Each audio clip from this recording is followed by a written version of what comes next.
Are you looking for a podcast where you can hear from real people regarding their real dental drama? If so, then you've come to the right place. Join hosts Bethany Petty and Dr. Rena Kuba as we dive into the solutions we've created and the mistakes we've made while managing dental drama. Let's get started. Well, Dad, welcome back. Thank you, dear. Glad to be here. I've gotten in trouble for waiting too long to have you back, but every time we get together, it's go, go, go, and by the time we're done going, we're both too tired to even think about talking. But now we get to break in the new studio. I know it. I miss the closet, the car, bathrooms, where else? Wherever we can find a quiet spot. Yeah, your new office is phenomenal. Yeah, we will enjoy this setting so much more. We'll actually try to probably carve out time a little better. It's so much more exciting to record in a studio rather than like sneaking off to a car. So. I don't know. That's kind of clandestine or something like. That's true. Meet me in the Walmart parking lot, 10 o'clock. Well, so what are some things that we can talk about today? I feel like we've got listeners that have been waiting for you to come back. They need your words of wisdom, so... Well, I think one of the things is just brag on you for your event yesterday. Oh, yes. Your first Bethany's brunch. Yes. It was a huge success. What great clients you have. I know. What a great group of dentists. Yeah. I was just enjoyed all of them. So much good conversation. Yeah, and what a vast array of personalities and practices, and yeah, pretty cool. Yeah. That was my first time to have everybody in one place. Yeah, and it was really neat to see that, and of course having you there, I've all wanted to meet you, and so I think it was really before good I die. But yeah. Hurry, I know his time is short. Words, but but they were all had great things to say of you and how you've impacted their lives and changed their practices, and so it's pretty cool. So yeah, pretty proud of you. Yeah, thanks. They would ask, did she whip you into place? I said, of course, of course. She is no respecter of persons, I'm just a man that has a dental practice and has problems, and I can solve them. Oh man, it was a lot of fun. It really was. And the conversation, we had my wonderful assistant and I had put together some questions, because you never know, when you get strangers in a room together, are they conversation's going to flow. Yeah. You think of those awkward settings where there's just like food clanking, you can hear the silverware hitting the plate, and so we had visions of that. So we created all these conversation posters, ask each other this, and it wasn't even needed. It was just they seem to get along real well. Yeah, so it was pretty fun. That's pretty nice. Yeah. So I was thinking, we're sitting in your new office, and I was thinking last night, all the different unique things about your new house that you built. Yeah. And I just walk around and look, and I'm in awe because you designed the whole thing. Yeah. Every little nook and cranny, and it's just all so great in your screened-in porch. Yeah. With a fireplace and TV and 1,000 square feet. It's just my favorite place. Yeah. But I was thinking, this didn't happen just by chance. Mm-mm. So you had a dream, you had a vision of what you wanted this house to look like. And I got to thinking, how often do we, in our practices, in our marriages, in raising our kids, in our businesses, do we just go without a clear vision of what we want the end product to be? Mm. And so this end product, your house, is exactly what you envisioned. Yeah. And so I thought, well, it might be a good idea, since we're in your space for the first time, about, how do we go about creating a vision primarily for our practice? Yeah. I will say, too, just hearing you say that again, a lot of the times when I am invited into a practice to help, I would say a lot of it comes back to a lacking vision. Yeah. And it's the foundation of so many problems, because I think without a plan, if we're just kind of willy-nilly making decisions as we go, and we're trying to make the best decisions possible, but if we're not functioning off of a vision or a plan, or at least what we want it to look like, what we want it to be, then we can make a lot of accidental mistakes in the process. And so I'll sit with clients a lot of times, and they're dissatisfied with their practice, but they can't really put their finger on why they're dissatisfied. It's just not what they wanted it to be. Yeah. And when I do a lot of talking with them about, well, what do you want? They really haven't even taken the time to think about that. I know. It's like a new question for them. Like what? Yeah. What do you mean, what do I want? I went to dental school. It's supposed to all work out. So I think it's pivotal in figuring out that process soon enough. Even equating it to this house, what if we were trying to build this thing without a plan? Right. What if I just met with the framer and I was like, I'm thinking some walls here and maybe the roof line looks like this. I don't know. Yeah. You go and do it. Go put a frame together. And he puts something together and I'm like, that's not what I was thinking, but okay. There's no plan to go off of, and so you just roll with it. Right. And then you're like, well, I guess we're going with drywall on these walls that I don't even like. Yeah. But let's go ahead and put the drywall, and let's put this, I don't know what paint color feels right in the moment, And then you end up with what did you find on sale? Yeah. Okay, good. So I think practices sometimes can be put together in that way, where just decisions are coming a little at a time. Right. And you're making it, but without a end.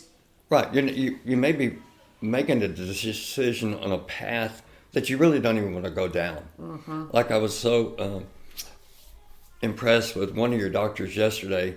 I was sitting between one of your young docs, and one doc does, and he's kind of like me. He does a little bit of everything, and this other doc was like, no, I don't want to do this. I don't want to do this. Yeah. I don't want to do this. And I was like, good for you. Yeah. Yeah.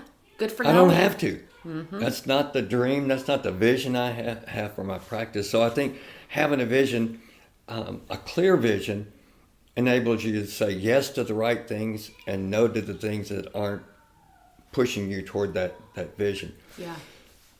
So, but when you think of a vision for a practice, I know we're thinking financially, but then what else needs to be part of that vision? Some of the first questions I ask, because I think they're the easiest questions to ask, are what dentistry do you enjoy? Yeah. And what dentistry wears you out and just depletes you, so that, and so sometimes people are like, oh, well, I kind of, I can do it all. And I'm like, I know you can. Yeah. But like if you were to fill your day with a certain procedure type that by the end of the day you hated life. If it was just all that the whole day, and you got to the end of the day and you hated life, what would those procedures be? And then people are like, oh, well, it's this is it. And then vice versa, if you were to fill your day with the things that just, I don't know, they get you excited, you walk into work ready because you're ready to tackle that type of dentistry, what would it be? Now, that's theoretical. Sure. Obviously, we can't get to a day that's just exactly what we want, but if we can get closer to that. So, for an example, I meet with dentists all the time that they do a little bit of everything because they feel like that's what they need to do to help their patients. But let's say endo, for example. I have a lot of clients that they do endo because they have to do endo. Right. They hate endo. They do not. Their results are unpredictable, so they can't. It's not an art that they really are passionate about, and it almost can bring anxiety sometimes for them.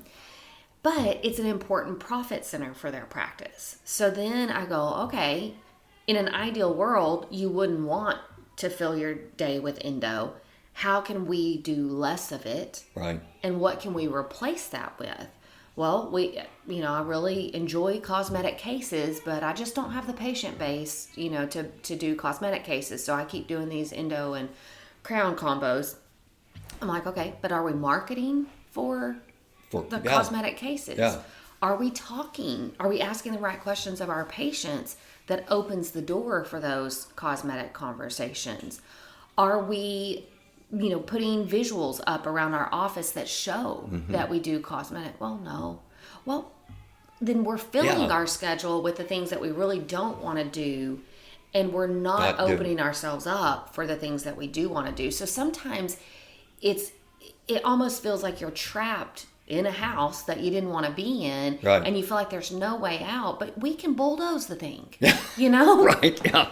We can bulldoze it, and if you've got a clear plan of what you're wanting to get to, you can foster that, and it won't happen overnight. You're going to rebuild the practice, but it's absolutely, so anyway, but it creates hope that there's a different future, rather than just repeat the same thing. I think I think big corporates do this a lot.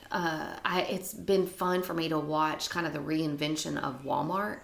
Yeah. So there was this period of time years ago that Walmart was on the downhill slope. They were closing stores.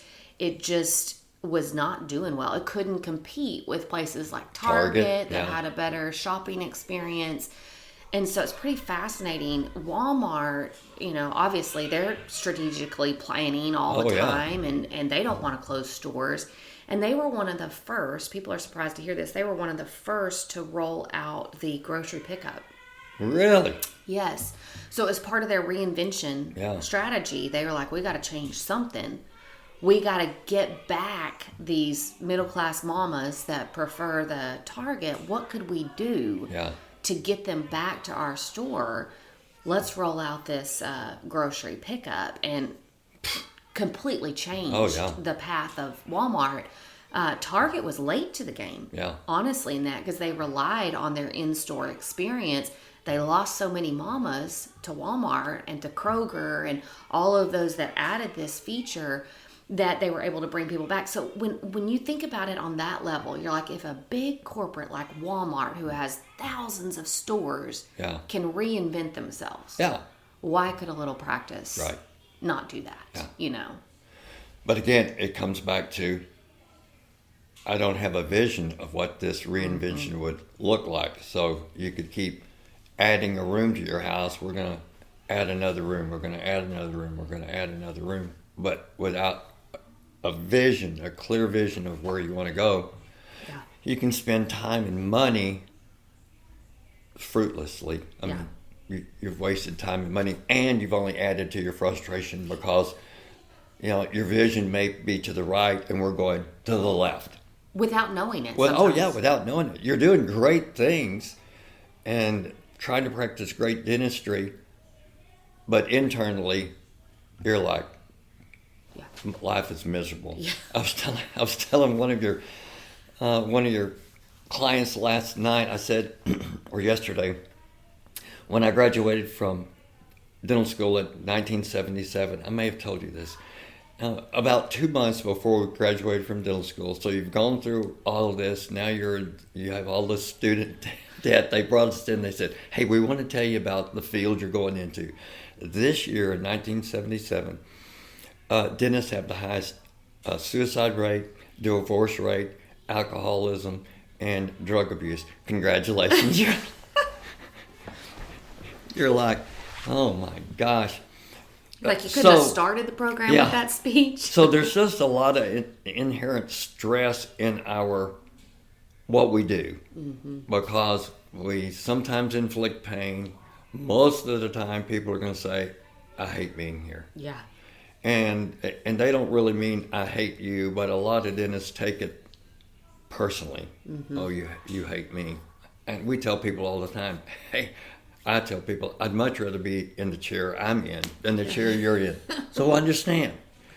But so you've got all of that angst and frustration, and then if you're going in the wrong direction too, it just gets tough. Then it spills over into your marriage.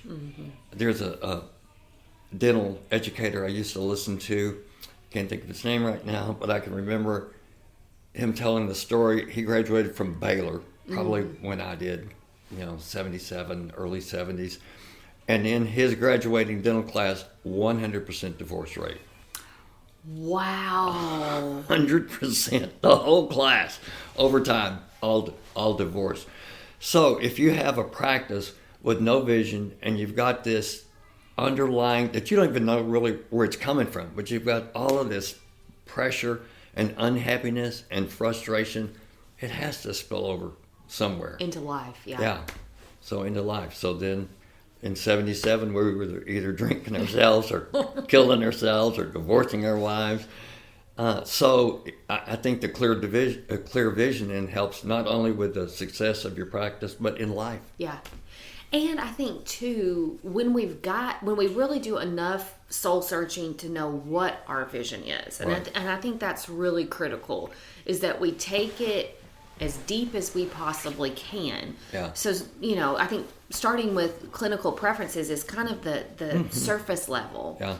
And then you start to dig into why. Well, why do I prefer the aesthetic or cosmetic Right. cases as opposed to endo? What is it about that is fulfilling to me? Right. Is it that I really am a visual person? Like, I love the look of things. I like the craft of dentistry. Or is it that I like how people feel Right. after that Right. process? That it's more rewarding than getting somebody out of pain. Right.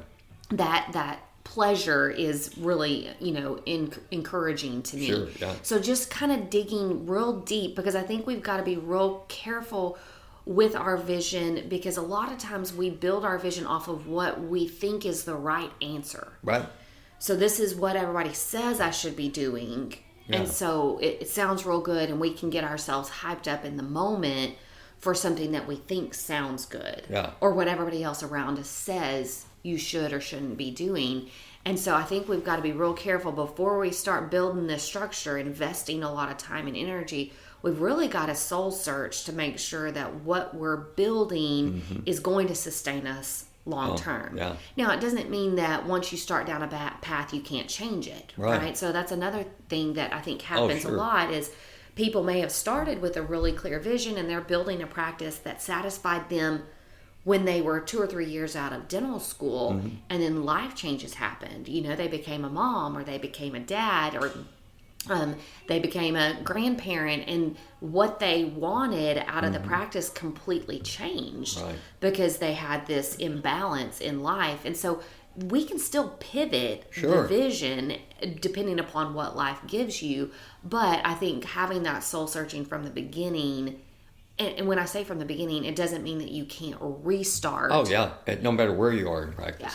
Yeah. When you come to that realization that I need to make, and thinking about clinically, and just asking yourself, okay, do I not like a procedure because I just feel incompetent? Yes. So do I just need to get more training? Do I just get more education? And then I become more successful at that.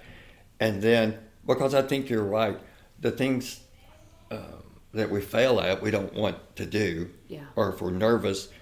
And so do I just need more training, more education, or do I just want to give up? Do I just want to give up on that? Yeah, I think that's a really good point, because sometimes it could be that the procedure itself, or the type of patient even, if we're thinking about that itself, isn't necessarily something that demotivates you, but if you feel a lack of confidence in that area, Just worried, then maybe it's investing in the training, or getting with somebody that's really good at it, talking to your dental group of people, or scheduling time with somebody that you feel like is really skilled in that area or with that type of patient.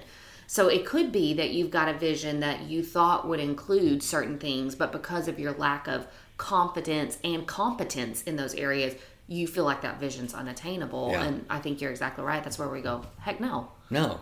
Yeah. It's attainable. If someone else can do it, I can do it. Yeah.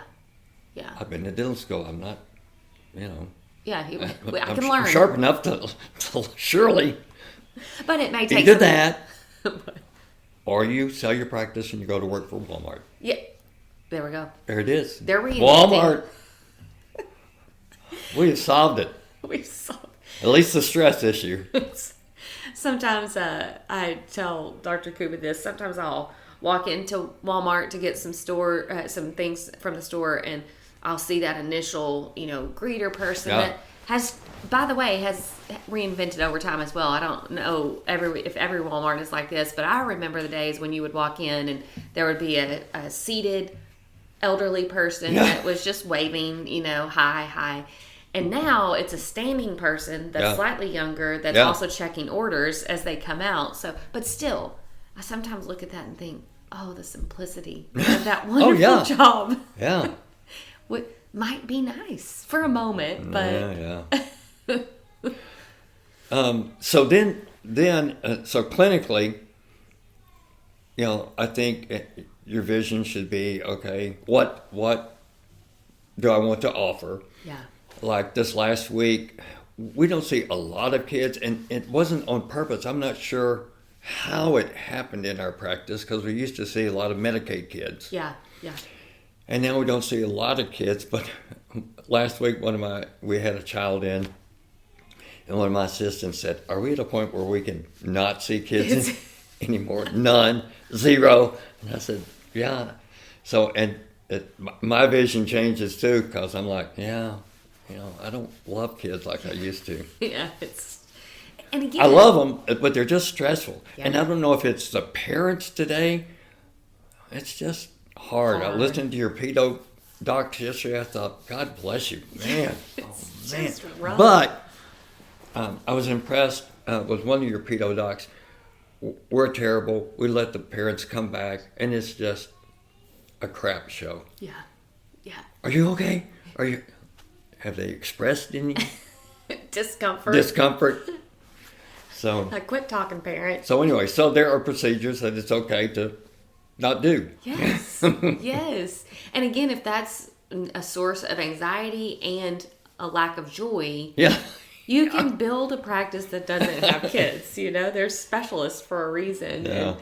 And I know it's challenging in some areas. So I do want to comment on that even for you, you do not have to see them. A plethora of pedodontists to refer to. None. Well, and our closest pedodontist is like 30 to 45 minutes from my practice, and they have capped out at 8. If they're over 8, they don't want to see them. So wherever your guys are practicing, there are procedures that you may have to do because you're the go-to guy or gal to do that. Yeah.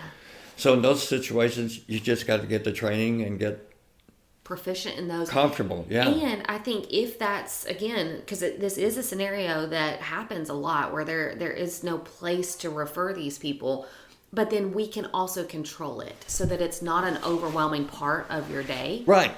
And it means, okay, no, I do have to service this population that doesn't bring me a lot of joy, but if I fill 80% of my day with the things that do bring me joy, then I can power through that 20%. And so even that can be an area that you need to spend a little bit of time on, because what I see a lot of time is that we've got schedulers that are doing the best that they can to fill a very productive schedule, but they're not thinking necessarily of doctor preferences or what are the things that we know deplete the doctor, what are the things that we know fulfill the doctor, and putting together a schedule that's got a little bit of both so that we can survive the day. Yeah.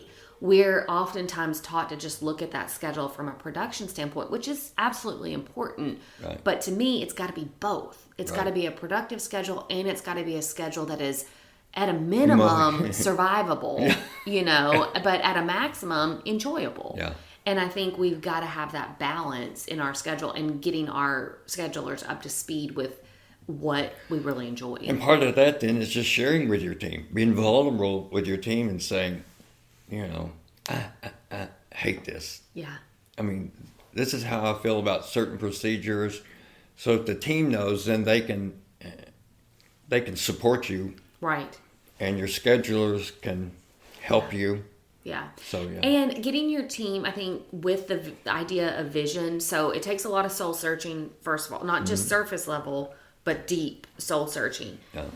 Then thinking about, okay, does my soul searching match with the current practice that I have, or am I going to need to make some changes? Right. And I think there can be two paths. You can soul search and go, okay, no, this practice is loosely what I want it to be, maybe just tighten up some parameters here and there. Or it could be, holy cow, I've built a house that I hate. Yeah. And so I need to do a complete 180 and bulldoze Whatever this thing that is, and rebuild it. Yeah.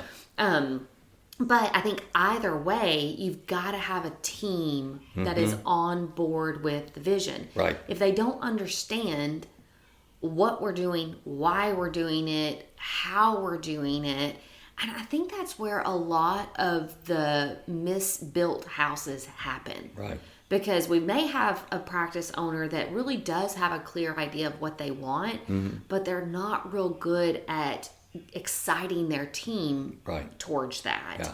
And so the team is confused on, but why don't we see kids in the morning? I don't understand. Yeah. Or why don't we go ahead and just do the root canal when the patient's here? I don't understand that.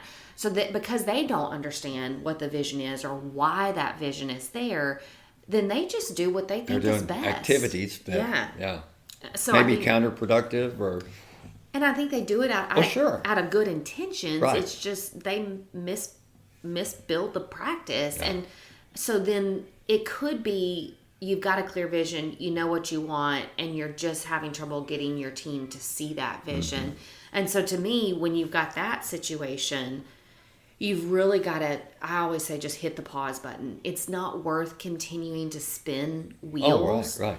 It's worth pausing and going, how do I reset this? Yeah. And it could be closing down the practice for a couple days and, bringing somebody in or taking your team somewhere and doing a retreat that you can really flesh out. This is who we are. This is why we are who we are. And a lot of times that feels like a really hefty investment. But if you think about it from a long-term standpoint, you want to continue to just plow through for the next 10 years with a practice that you can't get in the right direction, or you can hit the pause button, take 2 days off and reset it, and you're actually headed down the path that you want. To me, it's a worthwhile investment. Oh yeah, because it's going to change your profitability. It's going to change your staff retention, your whole environment. Yeah. And then everybody's on the same page. Yeah. Building the same house. And feeling good about it. Yeah. I mean, I think when everybody else knows that they're doing what is a part of the vision, that's very rewarding. Sure it is. Yeah. I also think one other thing with vision that is important to think about is you often need resources. So there's so many great, and I know you probably have a ton, but I'm sitting here looking at your my wonderful bookshelves and that are full of so many great books that talk about vision and purpose and all of that. One of my favorite is Simon Sinek's Start with the Why. Yeah. It's foundational for building something that matters. And so it may be that you don't carve out 2 days, but you may carve out book clubs that you start developing and you schedule some half-day meetings where you can talk about those books. So lean on resources. I agree. I think sometimes it's just hard to know internally what you need to do to communicate that vision. Yeah. Do you have any books that you can think of? I knew you were going to ask me, and I don't have any right off the top of my... But I do like Simon Sinek's books. Yeah, he's got a great... it could be podcasts that you have your team listen to. Yeah. But I think getting them resources to kind of open up their mind as to what you're trying to create, or at least the foundational conversation of the vision that you have. Yeah. I think that's great. I think that's awesome. Any other tips you can think of on vision and purpose? And I just go back to the scriptures, where there's a scripture where there is no vision, the people perish. And that word vision can mean dream or goal. So I think it's just worth sitting down by yourself or with your mate and just figuring out what I want my life to look like. And part of that life is my work life. What do I want it to look like? And what's the impact that I want to have on Yeah. my team, Yeah. on my patients, on me, on my family. So to me, a lot of times we talk about work-life balance, and I understand that concept. Yeah. I do. No, you don't. But to me, they're symbiotic. They feed each other. They Yeah. should Yeah. feed each other. I think when we say work-life balance, it pits them against each other. Yeah. Like they're adversaries. We got to balance it out and keep it all even. And to me, they should infuse one another. So Right. they should feed one another. And so I think we've got to, when we're thinking about the impact that we want to leave, yes, work is pivotal on Right. your family and what it's, doing for them and creating for them. But also, so many times I talk about, for practice owners, the impact they have on their team. Right. You've got these individuals that you're their livelihood, and there's a responsibility there, and an exciting responsibility, I think. If we really think of it that way, what we could do to inspire Right. our team Yeah. so that they don't have a work-life balance, but they've got a symbiotic relationship between the two. Yeah. And so we've got that, and then of course our patients, and the legacy we want to leave there. So I think when we get to the dream aspect of it, when we think about vision, I have some fun with it, Well, sure. Yeah. Dream big. It's not all work. Yeah. And I think that's one of, I guess it's just my personality, but our practice is there's just laughter all the time. Mm-hmm. And I'll be in an operatory and I'll be with an assistant and I'll go, listen, out there. Yeah. They are a lot of fun. And we had, I don't know if it was just our office or whether it was a national thing, but they had a, boss appreciation day. And I wish I'd brought them up to your new office to read some of the cards that they gave me. Yeah. And a lot of it was, this is our family. Yes. So, that just makes you feel good. Because that's what you want it to be, really. Yeah. And so we have a group of ladies now that just like doing things, getting drunk outside the office. Not at the office, I promise. Thank goodness. Yeah. But they just enjoy. Each other. Yeah. They go to birthday parties and baby showers. And so I think as far as my long practice, this is just a really neat time to see a work family be a family outside of the practice. Yeah. That's nothing I did. They built this culture. Yeah. But also I think you creating the space for that to be the norm. Yeah. That you're not shutting down quit being so loud out in the hall. That you've allowed it to become, a fun environment. Yeah, it is And they'll say, some of the assistants will say, I just appreciate you not just allowing me to learn. And so I think part of that just comes with age too. I've said before, I'm just too tired to fight. Whatever, yeah. Anything just goes. Don't bring me a child, though. Oh my gosh, well I love it. I think it's a great conversation, especially we're in October. I always think the end of the year becomes at least personally, becomes a very reflective time for me. So I think, starting that reflection process now and, just allowing yourself to kind of think, dream, consider whether the house that you've built is what you want it to be or does it need some changes. And that change can sometimes feel overwhelming, but I think it's so worth the investment. And anytime we talk about vision and dream, I've got Dr. Kuba in my ear because it stresses her to think about vision. And dream. And she always says to me, Bethany, you just tell me, what is my vision? What is my dream? So I think for people out there like Dr. Kuba that are like, oh, please don't make me think about it. If the thought of building this real long-term vision is overwhelming, think short-term. Yeah. Think short-term. What do I want for the next 2 years of my life? And just like, although you're the visionary for this house, You couldn't have built it because you don't have any of the skill set. None. You've got the vision. So you may have doctors that have the skill set clinically, but they need help developing a vision because they've never really thought about long term, what do I want this to be. So you just may need someone to help you develop a vision. Yeah, I think that's a really good point. Yeah. That you don't have to be good You don't at have that. to be the visionary. And I think that's the problem in dentistry. Maybe not so much now, but originally it was just, you were a silo. You graduated from dental school and everybody else was, every other dentist or they were a threat to your livelihood. Yeah. I don't think that's as much anymore, but we just didn't ask for help. Yeah. You did not ask for help. You just figured it out. And that's just a miserable way to go through life. And you can never reach your dreams and your goals and your visions without help. Yeah, I agree completely.